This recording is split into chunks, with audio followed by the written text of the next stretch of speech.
before Christianity, the ancient Igbo spiritual world. This story makes the fact clear that before churches stood in Igbo land, the forests were already sacred. Before foreign religions arrived, the Igbo people already believed in one supreme creator, Chukwu Okike Abiyama, moral justice, ancestors, and the spiritual balance of life.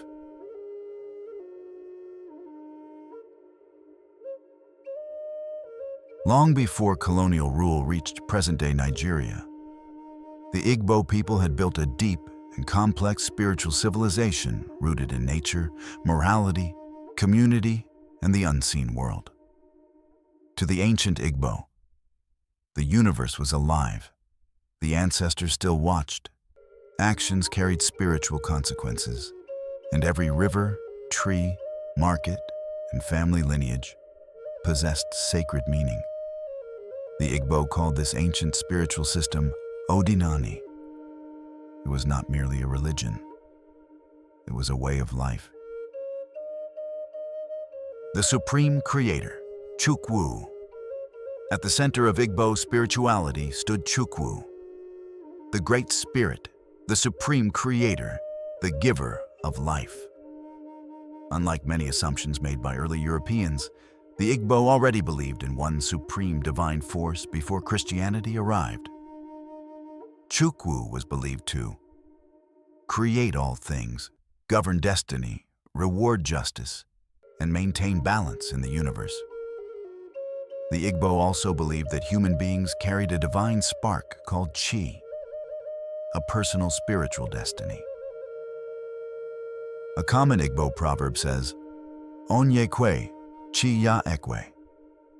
When a person agrees, their spirit agrees, meaning human effort and spiritual destiny must work together. The power of the ancestors. The dead were never truly gone. Ancestors, called Ndiichi, were believed to remain spiritually connected to their families.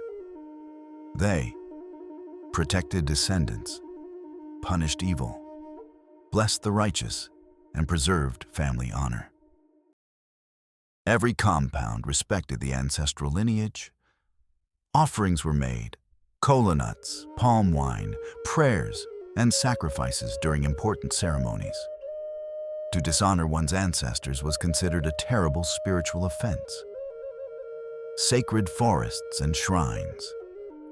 Across Igbo land stood sacred forests, feared and respected by all. These forests were believed to contain powerful spirits, ancient deities, ancestral forces, and gateways between worlds. No one entered carelessly. Certain trees could not be cut. Certain rivers could not be polluted.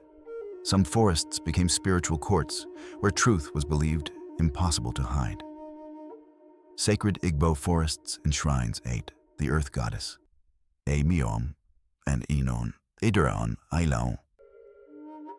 One of the most powerful spiritual forces in ancient Igbo belief was Ayla, goddess of the earth, morality, fertility, and justice. Ayla governed truth, family purity, land ownership, and social order. Any crime against morality was also considered a crime against Allah. Examples included murder, incest, stealing sacred property, breaking oaths. Punishment was believed to come spiritually, sometimes through sickness, misfortune, or family curses. This spiritual moral system helped maintain order even before. Perhaps nothing represented ancient Igbo spirituality more dramatically than the masquerades. The masquerades, called manwu, were not seen as ordinary performers. To many communities, they represented ancestral spirits, divine messengers, spiritual judges, and protectors of tradition. Children feared them. Adults respected them. When masquerades appeared, drums thundered, dust rose from the earth, and entire villages gathered in silence and awe. Some masquerades entertained, others enforced discipline. Some were believed to possess supernatural abilities.